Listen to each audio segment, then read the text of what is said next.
The Buddha you know is a fiction, the fragmentary truth they hid. The Buddha, as a teacher, was adamant about the power of action and focused special attention on what skillful actions could accomplish in bringing about a true and unchanging happiness. So it's only natural to want to know what he himself did and what he was able to accomplish through his actions. An account of his life allows people who are not yet convinced of his awakening to assess him as a teacher and the value of his teachings, to see if he practiced what he taught and if it was a good thing that he did so. It also allows those of us who are convinced of his awakening to learn by example what the Buddha regarded as skillful action and to gain inspiration from the way he lived his life. This is why many biographies of the Buddha have been composed over the millennia. Ironically, the most authoritative source for learning about the Buddha's accomplishments, the Pāli Canon, contains chronological accounts of only a few parts of his life: his birth, his quest for awakening, the first year or so immediately after his awakening, and then the last year of his life. There is a wealth of material on the intervening years, but by and large it's fragmentary. There are a few long narrative accounts, but although they scrupulously tell where the events they narrate took place, they make little or no attempt to indicate when. Only rarely does a passage state that the Buddha was young or old at the time of the incidents it reports. The early parts of the canon relate some of the important events in the very early and late periods of his life, such as his return to his family, the ordination of his stepbrother, the death of his two chief disciples, and the death of one of his major supporters, King Bimbisara, only in bits and pieces. They say nothing of his interactions with his wife, either before or after his awakening, and don't even mention her name. Most biographers have thus chosen to fill in the blanks. This is a tendency that began in the early centuries of the tradition, as the genres of literary biography and the epic developed in India, and Buddhists felt a need to provide their teacher with an aesthetically and dramatically satisfying life in line with these genres. Some of these accounts found their way into later additions to the canon, such as the Abhidanas. Later still, the authors of the Pali commentaries, systematic explanations of the canon that postdate the canon by many centuries, added even more dramatic incidents in their account of the Buddha's life, along with a detailed account of where the Buddha spent his various rains retreats every year from the time of his awakening to that of his passing away. There is, however, no clear evidence in the early parts of the canon to substantiate these additions to the Buddha's story. But even though these parts of the canon don't provide enough evidence for a strictly chronological biography, they do contain ample material for a thematic one, i.e., an account that focuses on themes and activities that ran throughout the Buddha's life. That is the style of biography we have attempted here, taking passages from what, on the grounds of internal consistency, we regard as the early parts of the canon, listed on the abbreviations page. We have organized these passages in a way that highlights the Buddha's three main accomplishments: finding the path to the awakening that puts an end to suffering and following that path all the way to the goal; teaching the path to awakening to his contemporaries, both human and divine, creating a living apprenticeship devoted to training others in the path to awakening too; and establishing a body of teachings and disciplinary rules called the Dhamma and Vinaya to provide a structure for this apprenticeship so that the true Dhamma would last a long time, enabling future generations to follow the path to awakening for many centuries. We have collected passages exclusively from the canon, interspersing them with a minimum amount of explanatory material. The explanations are drawn from our own observations, drawn from the canon and from other sources. Where they derive from other sources, we have indicated that fact. These explanations have been set in this sans serif typeface so as to keep them distinct from the canonical passages. thus allowing the compilers of the canon, as much as possible, to speak for themselves. Some people have questioned the historical reliability of the canon's accounts, usually on subjective grounds. But we have yet to encounter any solid evidence that the canonical sources we have cited are not trustworthy. There is no archaeological or textual evidence to contradict any of the canon's accounts. And as for objections to the canon's frequent reference to psychic powers or to beings on other levels of the cosmos, on the grounds that such things are inconsistent with a modern, deterministic, and materialist view of reality, that view of reality has never been proven, and it never will be. Despite the many false claims that it is scientific, the canon itself shows that there is nothing especially modern about it. It existed in the time of the Buddha, and the Buddha explicitly rejected it both because it didn't lead to skillful behavior and because it offered no possibility for a path to the end of suffering, MN 60, AN 362, which was the whole point of his life and teaching. The canon states that psychic powers, including knowledge of other levels of the cosmos, were a necessary part of the Buddha's awakening, in that he had to know these things if he was going to teach others, but they are not necessary for the awakening of his disciples, SN 1270. Nevertheless, for those who do experience these things in the course of their practice, the canon gives useful lessons in how not to be waylaid by them, so that they can act as aids rather than as obstacles to awakening. That said, there are some passages in the canon's narratives of the Buddha's life, especially in the passage recounting his birth, that stretch the credulity even of those who have no trouble accepting the existence of psychic powers and other levels of the cosmos. Fortunately, the ability to benefit from the Buddha's teaching does not depend on accepting everything reported in the canon. As it itself says, legends and traditions can be mistaken, and the true worth of a tradition is measured by the actions its teachings inspire. This means that the essence of the Dhamma reported in the canon lies in the teachings it presents, both directly, in instructions, and indirectly through narratives, that can actually be put into practice to see if they lead to skillful results. This is an area where the canon excels. The useful and honorable values it conveys, both in the Buddha's teachings and through the stories of his accomplishments, deserve to be kept alive so that they can be put to the test. The canon portrays not only the Buddha's actions, but also the environment in which he acted.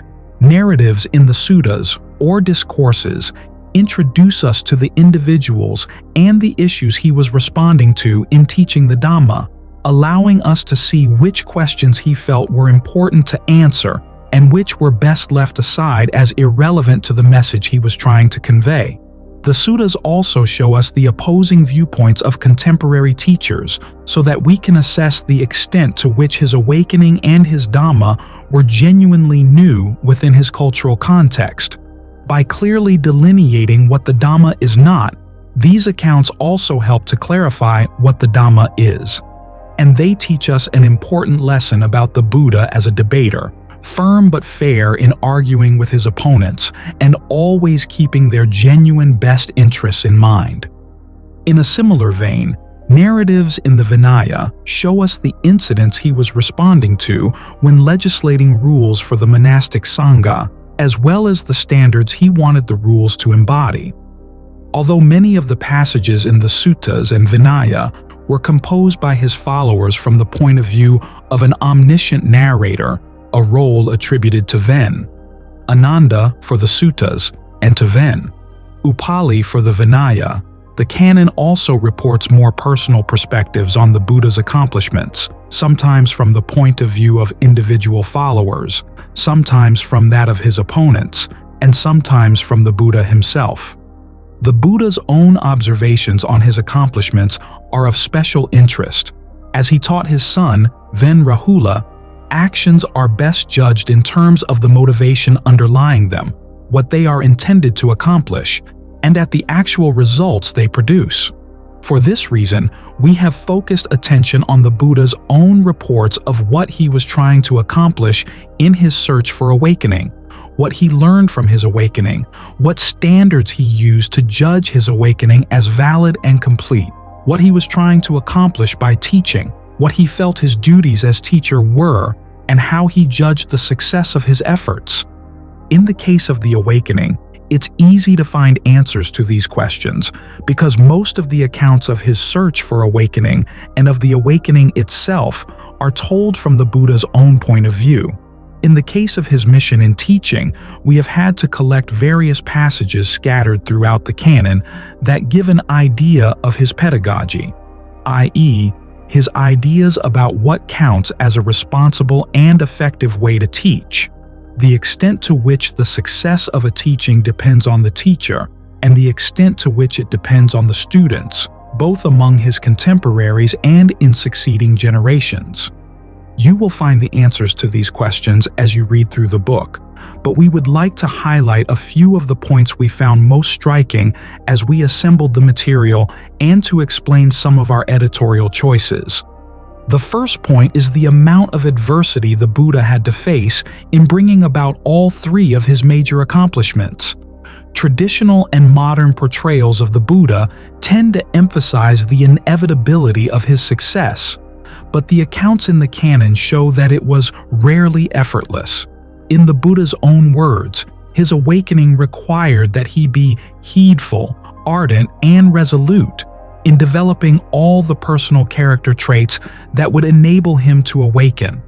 And the accounts of his teaching career show that he had to deal with opposition not only from contemporary teachers, but also from within his own following. The story of Devadatta is only the most famous instance of rebellion in the ranks. As you will see, the monks and nuns of the monastic Sanghas weren't always docile in accepting the rules the Buddha laid down for the long life of the true Dhamma.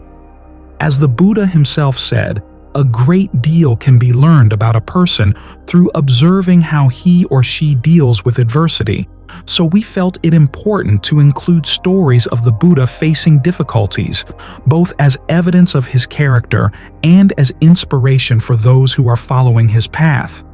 It's because the Buddha had to strategize and do repeated battle throughout his life, first against his own defilements, then against the defilements of others, that we have named this biography, Noble Warrior.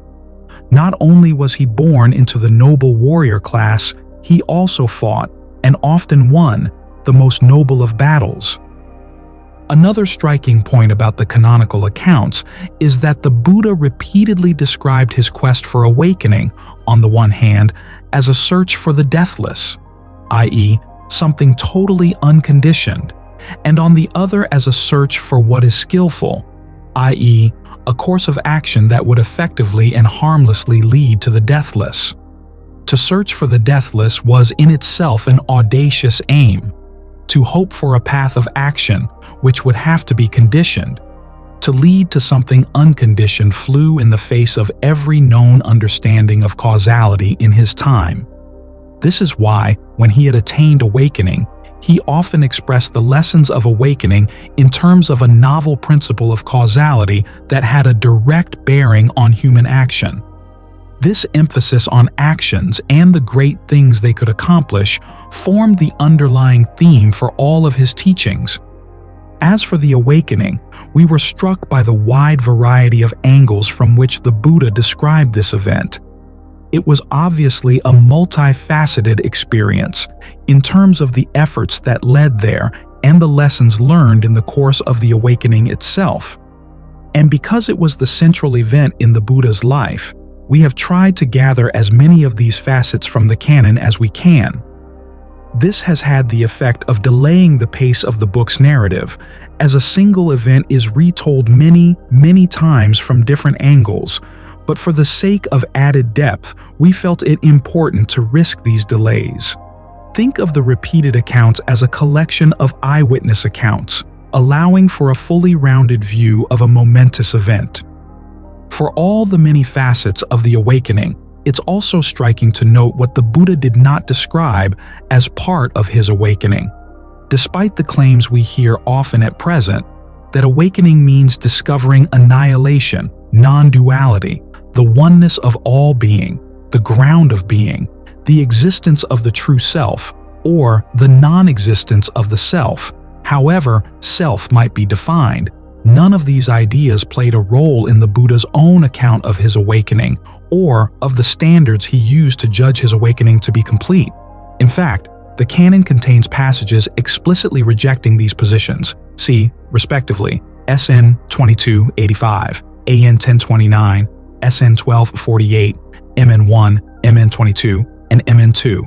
And although many modern teachers equate awakening with the act of confirming the truth of the perceptions of inconstancy, stress, and not self, the canon never explicitly mentions these perceptions in any of the awakening narratives.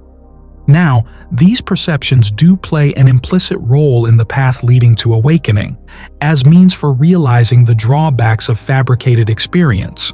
But the awakening accounts are clear that all 5 aggregates, including the perceptions used on the path, are abandoned on reaching the essence of awakening, release. With regard to the Buddha's work in teaching his contemporaries and establishing the true Dhamma, it's noteworthy that, rather than hoping to save all beings, he focused on teaching only those fit to be taught. As he said to the Brahma Sahampati, in response to the latter's request that he teach, in opening the doors to the deathless he expected a response only from those who had ears. This qualification was a direct result of his insight into karma. Not everyone who listened to his Dhamma would have the proper combination of past and present karma to be open to understanding what he was saying or to reach the goal in response. The canon emphasizes repeatedly that it would be an impossible task to take the full measure of the Buddha or of his accomplishments. As he told his followers, he had revealed to them only a tiny portion of what he had learned in the course of his awakening. And at present, we know only a small fraction of that tiny portion, and next to nothing of what he may have taught to devas and human beings when no one else was around to record what he said.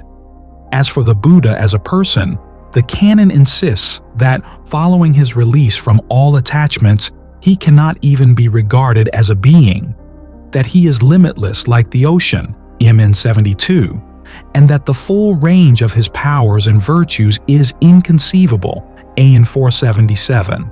However, there is plenty of material in the canon for us to grasp that his awakening was an earth-shaking achievement and that he was an outstanding teacher, enough to inspire us to want to attain awakening ourselves and to contribute to the ongoing task he set in motion, that of keeping what remains of the true Dhamma alive. Part 1. Birth. The Bodhisattva, or Buddha-to-be, was born into the Sakya family of the noble warrior caste. The Sakyan capital city, Kapilavatthu, was located in the northwest of the Aryan world, the Middle Ganges Valley. 1. The following passage states that the Bodhisattva's father was a king, Rajan, but it has to be borne in mind that this title was used not only by rulers who would count as king in the modern sense, but also by the oligarchs in oligarchic republics. Other passages in the canon indicate that the Sakyan lands were actually organized as such a republic, with one of the oligarchs exercising a limited rulership over the others. This would mean that the Bodhisattva's father was at least a member of the Sakyan ruling class and may have acted as its chief. Monks, as for me in the present, my father was named King Suddhodana. My mother, the giver of birth, was named Queen Maya. Our capital city was named Kapilavatthu, DN 14. Although the canon's descriptions of the Bodhisattva's early life are considerably more restrained than many of the accounts found in later texts, even they include some miraculous and legendary accounts of his birth. I have heard that on one occasion the Blessed One was dwelling near Savathwal in Jeta's forest, Anathapindika's monastery. Now, at that time, a large number of monks, after the meal, on returning from their alms round, had gathered at the meeting hall when this conversation arose among them. It's amazing, friends. It's astounding, the great might, the great power of the Tathagata, in that the Tathagata knows of the awakened ones of the past, those totally unbound who have cut through objectification, papancha, cut through the rut, put an end to the round, and transcended all suffering and stress. Such was the birth of those blessed ones, such was their name, such their clan, such their virtue, such their Dhamma, such their discernment, such their mental dwelling, such their release. When this was said, then, Ananda said to those monks, "Friends, Tathagatas are both amazing and endowed with amazing qualities, both astounding and endowed with astounding qualities." But the conversation among them was interrupted as the Blessed One, emerging from his seclusion in the late afternoon, went to the meeting hall and, on arrival, sat down on a seat laid out. Seated, he addressed the monks. "For what topic of conversation, monks, are you gathered together here? In the midst of what topic of conversation have you been interrupted?" "Just now, Lord, after the meal, on returning from our alms round, we gathered at the meeting hall when this conversation arose among us. It's amazing, friends. It's astounding, the great might, the great power of the Tathagata, in that the Tathagata knows of the awakened ones of the past, those totally unbound, who have cut through objectification, cut through the rut, put an end to the round, and transcended all suffering and stress.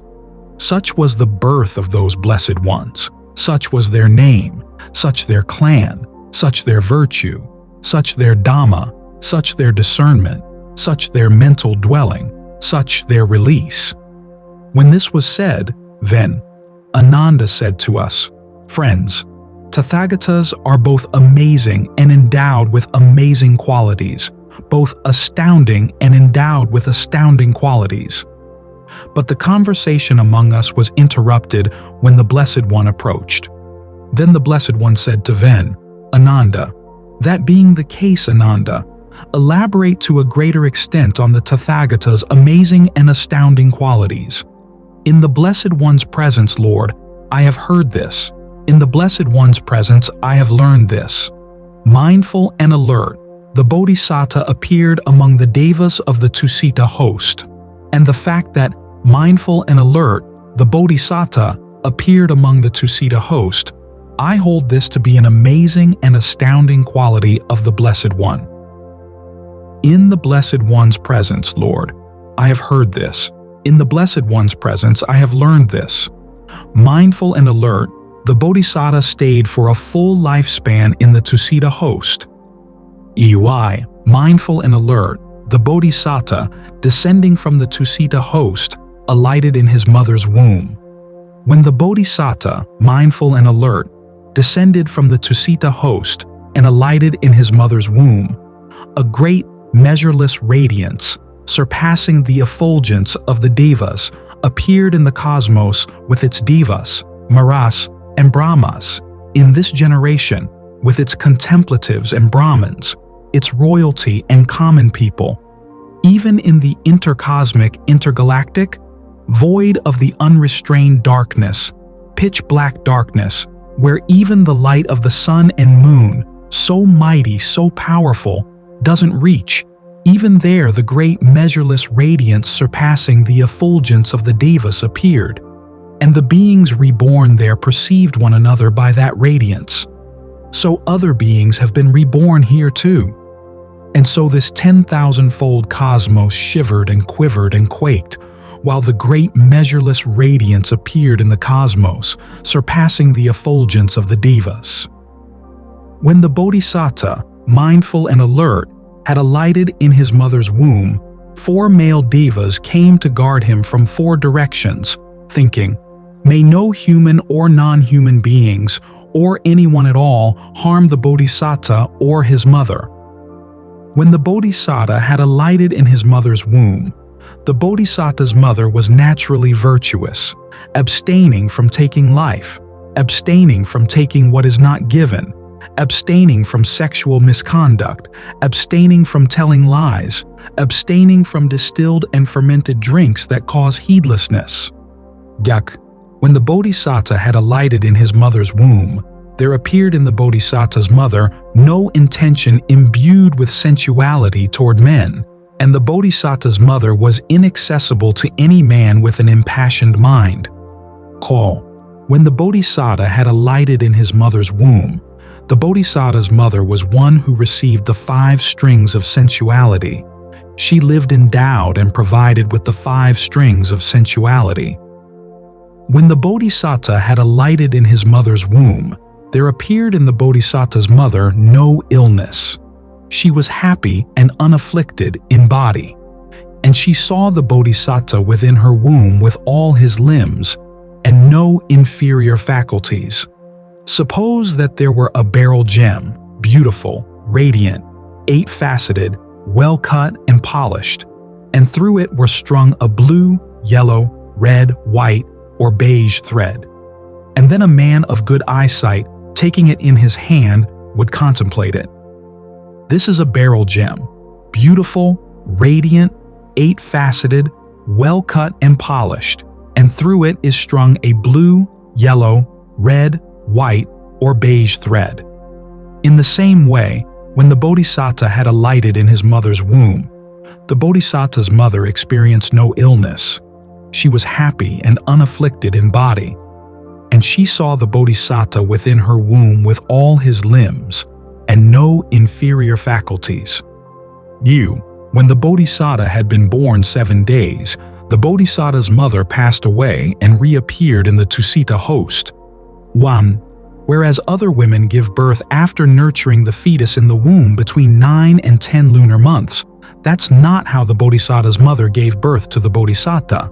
After nurturing the Bodhisattva in her womb exactly 10 lunar months, the Bodhisattva's mother gave birth. Alkrom.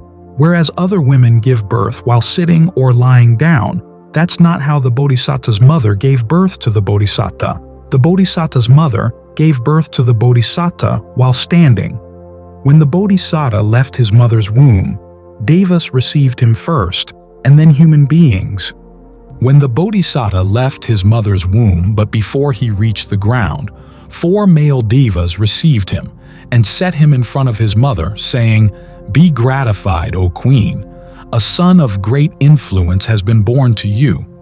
When the Bodhisattva left his mother's womb, he left it immaculate, unsullied by fluid, unsullied by mucus, unsullied by blood, unsullied by lymph, pure, very pure.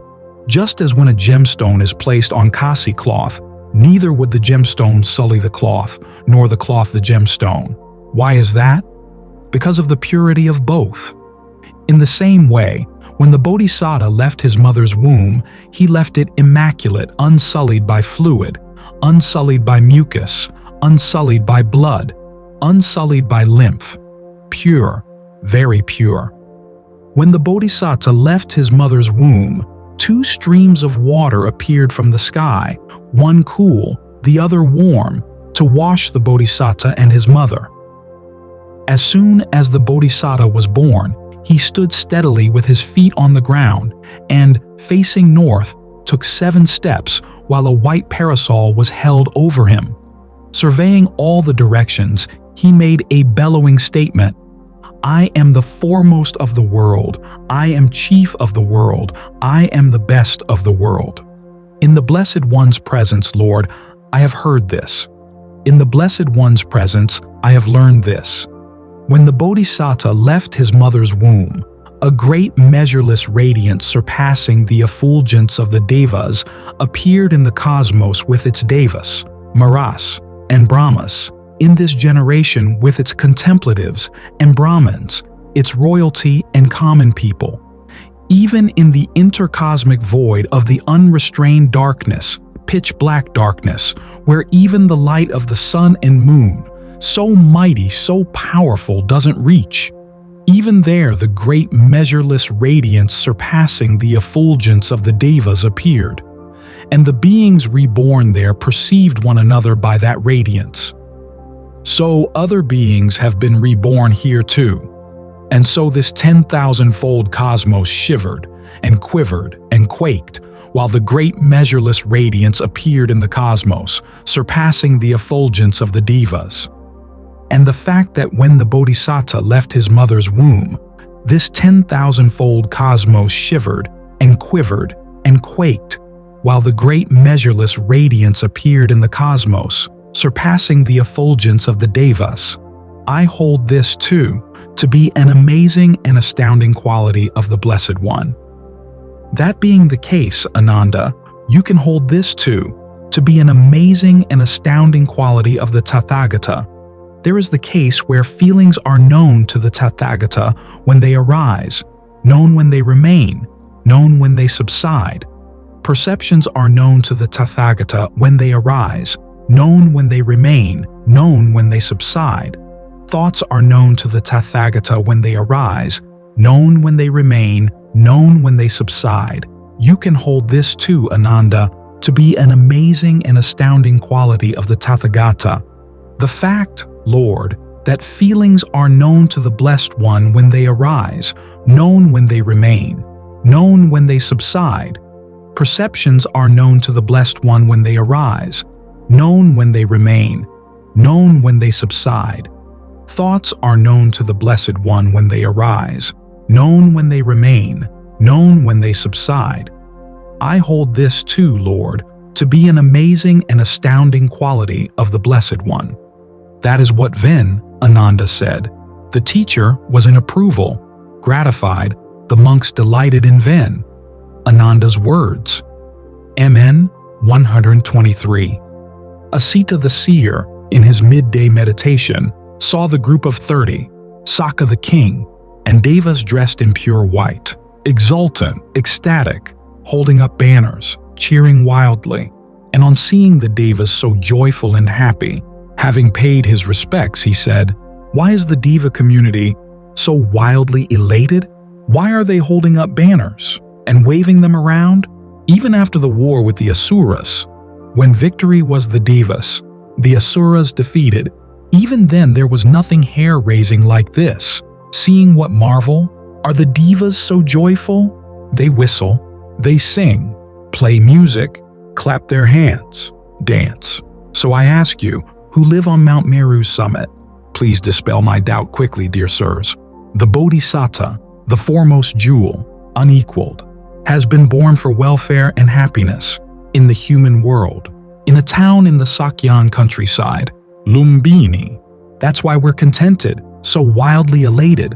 He, the highest of all beings, the ultimate person, a bull among men, highest of all people, will set turning the wheel of Dhamma in the forest named after the seers, like a strong roaring lion, the conqueror of beasts. Hearing these words, Asita quickly descended from heaven and went to Suddhodana's dwelling. There, taking a seat, he said to the Sakyans, "Where is the prince? I too want to see him." The Sakyans then showed to the seer named Asita, their son, the prince, like gold aglow, burnished by a most skillful smith, blazing with glory, flawless in color. On seeing the prince blazing like flame, pure like the bull of the stars, going across the sky, of the burning sun, released from the clouds of autumn, he was exultant, filled with abundant rapture. The devas held in the sky a many-spoked sunshade of 1,000 circles, gold-handled whisks, waved up and down, but those holding the whisks and the sunshade couldn't be seen. The dreadlocked seer, named Dark Splendor, seeing the boy like an ornament of gold on a red woolen blanket, a white sunshade held over his head, received him, joyful in mind and pleased. And on receiving the bull of the Sakyans, longingly, the master of mantras and signs exclaimed with a confident mind, "This one is unsurpassed, the highest of the biped race." Then, foreseeing his own imminent departure, he, dejected, shed tears. On seeing him weeping, the Sakyans asked, "But surely there will be no danger for the prince?" On seeing the Sakyan's concern, he replied, "I foresee for the prince no harm, nor will there be any danger for him. This one's not insignificant. Be assured, this prince will touch the ultimate self-awakening. He, seeing the utmost purity, will set rolling the wheel of Dhamma through sympathy for the welfare of many. His holy life will spread far and wide. But as for me, my life here has no long remainder. My death will take place before then. I won't get to hear the Dhamma of this one with the peerless roll. That's why I'm stricken, afflicted, and pained." He, having brought the Sakyans abundant rapture, the follower of the holy life, left the inner chamber and, out of sympathy for his nephew, urged him on toward the Dhamma of the one with the peerless roll. When you hear from another the word awakened one or attaining self-awakening, he lays open the path of the Dhamma. Go there and, asking him yourself, follow the holy life under that blessed one, instructed by the one whose mind was set on his benefit. Such, seeing in the future the utmost purity, Nalaka, who had laid up a store of merit, awaited the victor expectantly, guarding his senses. SN 3:11.